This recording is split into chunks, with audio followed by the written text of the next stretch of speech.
If you're watching this video, either you're an existing client of Property Mentorship, or we think you're a perfect fit for what we do and we want to give you a bit of value when investing in property. So I've created this cheat sheet or roadmap that covers all the stages involved in growing a property portfolio that makes £100,000 a year in passive income. If you scroll down, you'll see that there are 4 phases or stages in building a 6 or 7 figure property portfolio, starting from the top, foundations. So before we start taking actions and finding properties, we encourage our clients to take a bit of a step back and spend some time building the right foundations. Think of building a property portfolio to building a skyscraper. If you build a skyscraper with really good foundations, then not only can you build it as tall as possible, but it will last a long time, it will be very steady, it will be very durable. However, on the flip side, if you build a skyscraper on sand, it'll topple over very quickly. So building a property portfolio is very much the same. A property portfolio with the right foundations from the very beginning will enable you to make significantly more profits, and you'll achieve those profits in a very compressed or shorter period of time. With that said, building the right foundations in property involves a couple of components. Starting from the top, strategy. So you want to pick just one strategy and do it really well. It can be either buy to let, flip, or HMO. There are tons and tons of other strategies out there, but I'd encourage you to just pick one and do it really well. And from our experience, the strategies that have been most proven to make the most amount of millionaires or 6 or 7 figure property investors, those are buy-to-lets, flips, or HMOs. And a lot of property investors, they make the mistake of picking and thinking about too many strategies, and as a result, they spread their efforts very thinly, and they don't do anything very well at all. So instead, you want to pick just one strategy and do it really well. You want to specialize in one thing and become an expert and have very deep knowledge in just one strategy, and that will enable you to see very good progress. And then you want to think about taxation. You want to set up an efficient tax structure so then you can keep more of the profits that you make. This is another mistake a lot of property investors make. They purchase a lot of properties and then they start thinking about tax. But the problem with that is that once you've already purchased properties, it's very difficult, it's very expensive to set up the tax structure afterwards. And so before getting involved, we like to sit down with our clients and spend a bit of time setting up the right tax structure, working with a very good tax advisor to make sure things are very tax efficient from the very beginning. Then we need goals. So when it comes to succeeding in property, you need a very detailed plan of execution. Without this, it's very easy to go around in circles and waste a lot of time. And so we need to sit down and plan out the next 6 to 12 months with monthly goals and weekly goals. So what does this mean?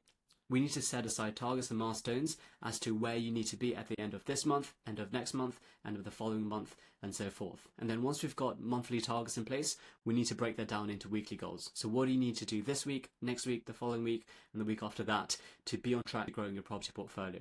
This type of planning with goals, weekly goals and monthly goals will ensure that week on week, day on day, you're seeing really good progress. Then lastly, we've got capital. So investing in property, building your wealth requires capital. You need asset ownership. You need to be the owner of assets to really grow your property portfolio and make passive income. And so you need to have access to the right capital. So either you might have cash at hand, or you might need to do a remortgage and release equity from existing properties. Either way, you need to make sure that you have the right amount of capital for the strategy that you choose. Then we can move on to the second stage of building your property portfolio, and that involves finding the property. So here, starting from the top, city. You need to choose 2 to 3 high growth cities with rising employment, rising GDP growth, cities that are very attractive places to live in and are pretty much hotspots in the UK. And then within cities, you have a lot of postcodes. Postcodes are essentially smaller areas within a larger city. So you need to filter out the most profitable postcodes within your chosen city. And we recommend having about 15 to 20 postcodes across a range of cities that are desirable and have attractive returns. Once you've chosen, the right postcodes with very good return profiles and are very ideal places to live in, then you want to find a property for sale within your chosen postcode. So this just means waiting for properties to come up for sale that you can kind of proceed with. Agents. So you want to speak with local estate agents in your chosen postcodes to validate your area, to make sure that these postcodes are actually in demand, they're growing, they're great places to live in, there's a lot of tenant demand, there's minimal tenant turnover, and these answers you can get from just speaking directly with estate agents. There are also online tools that you can use to validate your research. There are tons out there. You can do a very quick Google search and they'll tell you if this postcode is profitable or not. Then you want to do demographic research. So when it comes to property, you need something called property market fit. you want to match the property to the market. So you need to see in the market, in the area, what is the general demographic? Are there students? Are there retirees? Are there working professionals? Are there blue collar workers or white collar workers? Because these different types of people will require different types of properties and different types of finishes. And it's really important that you understand this, because when you do a refurbishment or if you purchase a property, you need to make sure that it fits the local demographic, because then they'll be more likely to become your tenants. And then regeneration research. So you need to research the regeneration plans in your area. What is government spending? What are the new plans? Because these factors are going to push up and drive up the value of your property, enabling you to experience a lot of capital growth. This is the type of robust research that you need to do when it comes to finding your property, and that's all involved in stage 2. Once you've done that, then you can move on to stage 3, which is securing the deal. So you found a property, it was on sale, it looks really good, the numbers stack up, it's in a fantastic postcode that is very desirable, you know the demographics, there's a lot of regeneration, so it's going to drive up the value of the property. Then the next part is really securing the deal number 3. Here you need to use calculations to assess the net returns. We use automatic calculators where you just punch in a couple of numbers and it spits out what the net returns will be. Then you want to stress test a property. You want to assess the performance of the property or the profitability of the property in the worst case scenario. So if interest rates rise, if the refurbishment takes longer than expected, or if you have void periods, you need to see how profitable this property will be in the worst case scenario. And if it does perform really well in the worst case scenario, then you know that you're going to hedge yourself, you're going to be resilient to any type of downturn in the future.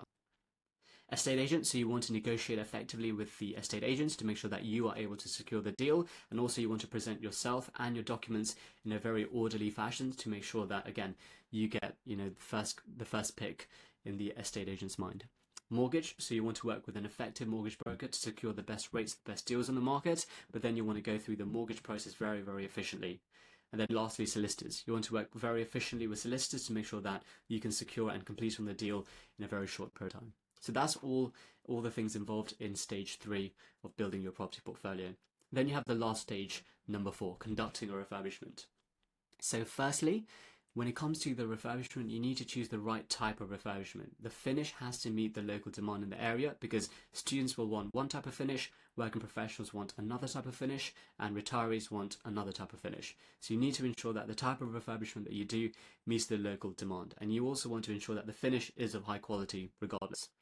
Then you have costing. So you want to speak with multiple refurbishment teams, so then you can determine an average cost, because one team might give you a very, very high figure in terms of pricing, and another team might give you a very low figure. So if you speak to several teams, you can get an average costing quote for your refurbishment. Then team, you need to find a trustworthy and reliable team to actually conduct the refurbishment. So you need to do your right due diligence and research to find the perfect team for your property. And then contract. You need to have the right contracts in place to protect yourself when working with tradesmen. And that's it. That's everything involved in starting and growing a 6 or 7 figure property portfolio. And when we work with clients, we hold their hand step by step through each of these stages. So then they avoid mistakes, they can make faster progress and make the right choices along the way. And that's it. Hopefully this gives you a little bit of clarity. Just send me a message and I'll send you a link to access this. Thanks. Bye-bye.